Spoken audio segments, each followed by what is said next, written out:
नमस्कार मैत्रिणींनो, प्रेमास किचनमध्ये सगळ्यांचे स्वागत आहे. आई आज काय बनवणार आहे? आज तर माझ्या आवडीचा पदार्थ दिसून आला आहे. पिझ्झा. हो, पिझ्झाच बनवणार आहे. कारण अरे तुला वा. तर आज आपण पिझ्झाची रेसिपी दाखवणार आहे. आज माझ्या नातीला पिझ्झा खूप आवडतो म्हणून तिच्यासाठी आज पिझ्झा बनवणार आहे मी. तर साहित्य बघून घ्या. तर आपण एक 200 ग्रॅम कणिक घेतली आहे आणि 100 ग्रॅम हे घेतलेलं आहे, नाही 200 ग्रॅम मैदा घेतलेला आहे आणि 100 ग्रॅम कणिक घेतलेली आहे. आणि 60 ग्रॅम आपण खायचं तेल घेतलं आहे ते टाकायचं आणि 7 ग्रॅम यीस्ट घेतला आहे आणि 2 चमचे साखर घेतलेली आहे. आणि हे चीज आहे, टोमॅटो सॉस आहे, चिली फ्लेक्स आहे, मीठ आहे आणि त्याचं बेस आहे पिझ्झाचं लावायचं, कॉर्न आहे आणि हे पनीर आहे. या पनीरमध्ये मी थोडंसं टेस्टी बनवासाठी ऑरेगॅनो टाकलेलं आहे, थोडंसं चाट मसाला वगैरे टाकलेला आहे म्हणजे टेस्टी यासाठी. थोडंसं त्याला इंडियन तडका दिला आहे मी, थोडीशी इंडियन टेस्ट दिली आहे तडका म्हणण्यापेक्षा.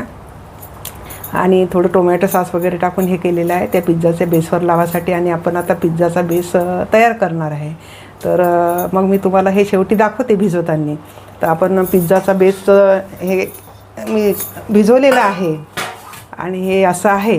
तर आता मी तुम्हाला फटाफट पिझ्झाचा बेस करून दाखवते आणि ओव्हनमध्ये ठेवते आणि मग मी तुम्हाला हे जे घेतलेलं आहे ते तुम्हाला मी भिजवून दाखवते मग.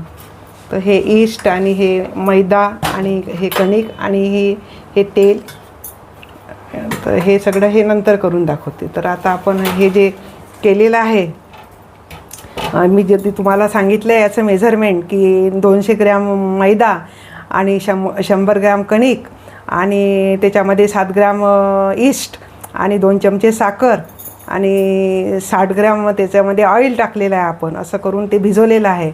आणि ईस्ट आपण हे एक थोडं कोमट पाण्यामध्ये हे केलेलं आहे, मी पाणी टाकलेलं आहे ईस्टमध्ये, साखर टाकलेली आहे, ईस्ट टाकलेलं आहे आणि त्याच्यामध्ये कोमट पाणी टाकलेलं आहे. त्याला 5 ते 7 मिनटं राहू दिलं आणि त्याच्यात फर्मेंटेशन झालं आहे ईस्टमध्ये आणि मग ते आपण याच्यामध्ये टाकलेलं आहे. आणि थोडं चवीपुरतं मीठ घेतले आणि त्याच्यामध्ये 60 ग्रॅम मी तेल सांगितलं आहे, 300 ग्रॅमला 60 ग्रॅम मी तेल टाकलेलं आहे. तर आता हे असं झालेलं आहे. याला मी 9:30 वाजता भिजवलं होतं, तर इतकं हे फुललेलं आहे. तर आपण आता हे करूया.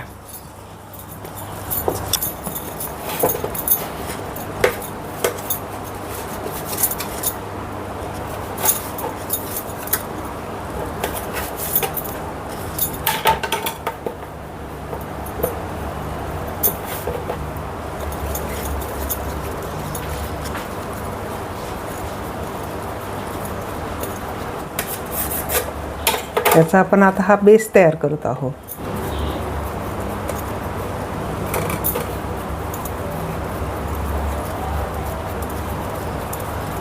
हे 300 ग्रॅम घेतलेले आहे आणि 300 ग्रॅममध्ये आपले किती पिझ्झा होणार आहे? 3 आणि 3 6. कारण हे माझ्या नातीला खूप आवडतो पिझ्झा आणि तिची खूप इच्छा होती म्हणून आज पिझ्झा करत आहे तयार. आणि माझ्या नातीलाच नाही तर सगळ्या लहान मुलांना सगळ्यांना पिझ्झा आवडतो. आजकाल जे न्यू जनरेशन आहे त्यांना सगळ्यांना आवडतो. आपण थोडा बटर पेपरला हे लावलेलं आहे, ऑइल लावून घ्यायचं.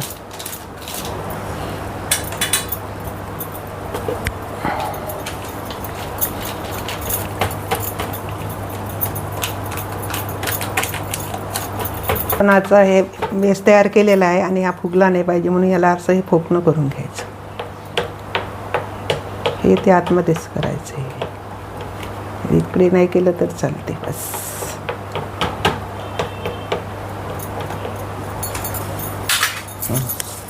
तर आता आपण थोडा टोमॅटो बेस लावणार आहे, पिझ्झा बेस लावणार आहे.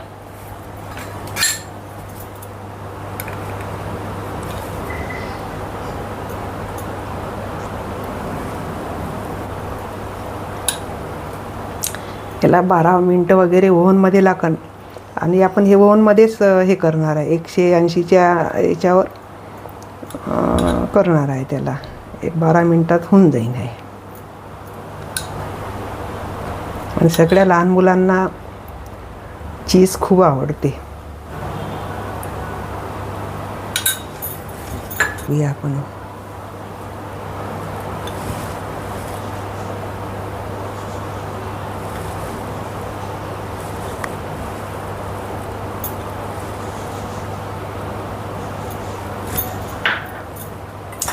तर मी तुम्हाला सांगितलं होतं ते की पनीर आपण कसं हे केलेलं आहे, तर ते टाकूया.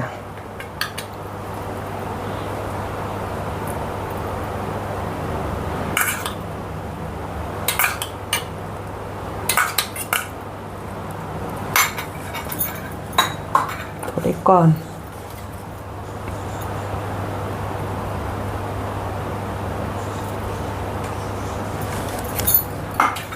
थोडे मशरूम,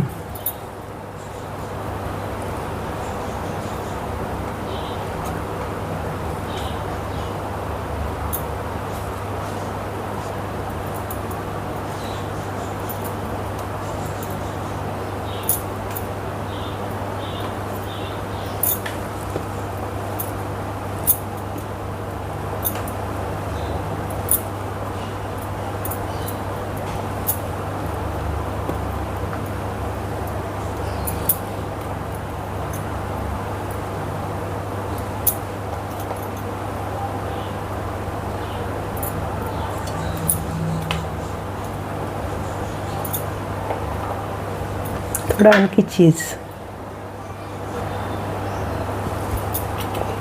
त्याच्यावर आणखी थोडंसं हे स्टफिंग,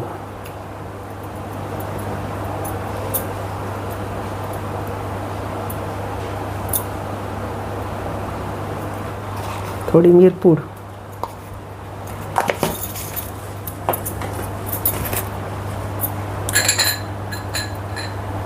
थोडं मीठ, थोडं चिली फ्लेक्स,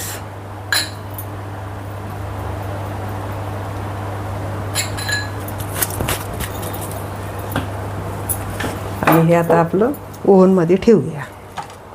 याला 12 मिनिट लागेल. तिथपर्यंत मग आपण दुसरं आणखी पिझ्झे ते ओव्हनमध्ये ठेवलेलं आहे. आपण तयार केलेले पिझ्झे आणि असे तयार केलेले आहे. आणि अगोदरच मी काल भिजवलं होतं आणि तुम्हाला मेजरमेंट सांगितलं होतं. परत एकदा मी मेजरमेंट सांगते आणि तुम्हाला हे भिजवून दाखवते मी. तर याच्यामध्ये 200 ग्रॅम मैदा घेतलेला आहे, 100 ग्रॅम आपण कणिक घेतलेली आहे. आणि आता थोडं चवीपुरतं याच्यामध्ये मीठ टाकायचं. चवीपुरतं आपण मीठ टाकलेलं आहे.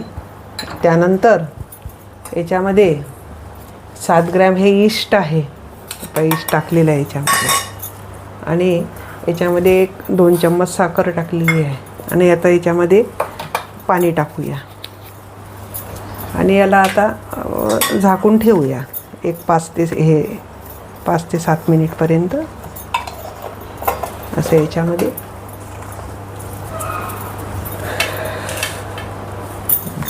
ते लगेच हे याच्यामध्ये फर्मेंटेशन होऊन जाते. आणि आता ते झालं की याच्यामध्ये हे 60 ग्रॅम आपण तेल घेतलेलं आहे, हे पण टाकूया त्याच्यामध्ये. हळूहळू टाकूया. मीठ टाकलेलंच आहे. आणि मग ईस्ट टाकूया त्याच्यामध्ये. पण ते ईस्टमध्ये फर्मेंटेशन होतेच. आणि याला एक दीड तास तरी याला, म्हणजे कमीत कमी 1.5 तास तरी पाहिजे. 2 तास तसे लागतातच याला फर्मेंटेशन व्हायसाठी.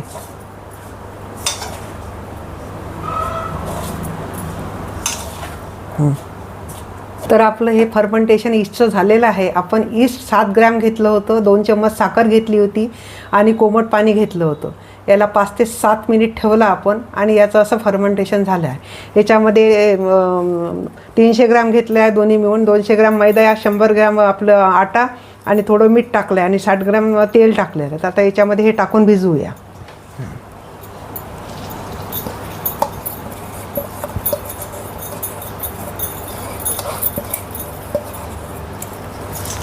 आणि कोमट पाण्यानंच भिजवायचं. पण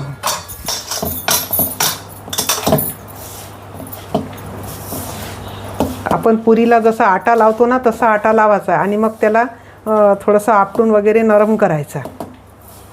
पाणी फार कमी घ्यायचं.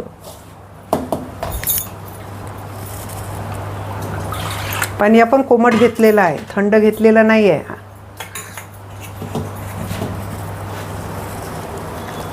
आणि आपल्याला कळतेच इतकं पाणी म्हणजे कमी कमी पाणी टाकायचं आहे, एकदम खूप पटकन पाणी नाही टाकायचं.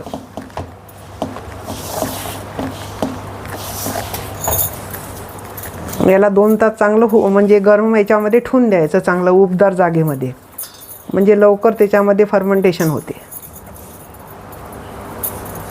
आणि ठेवायच्या अगोदर याला चांगलं आपटायचं असं.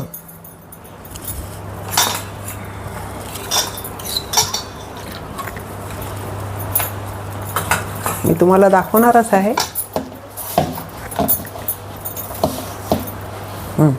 हे असं चांगलं भिजवायचं, चांगलं त्याला नरम करायचं, असं आपटू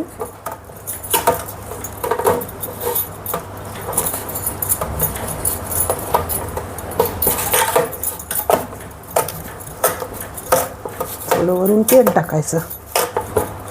हा डो तयार झालेला आहे. याला असं वरून हे लावून द्यायचं थोडंसं तेल आणि याच्यावर ओला कपडा टाकायचा आणि याला झाकून ठेवायचं उबदारमध्ये.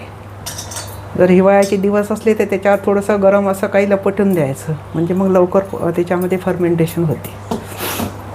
तर आपला हा डो तयार झालेला आहे, पिझ्झा तयार केलेला आहे. तर पिझ्झा आवडल्यास थोडी जरी तुम्हाला रेसिपी आवडली तरी लाईक आणि शेअर आणि सबस्क्राईब जरूर करा. धन्यवाद.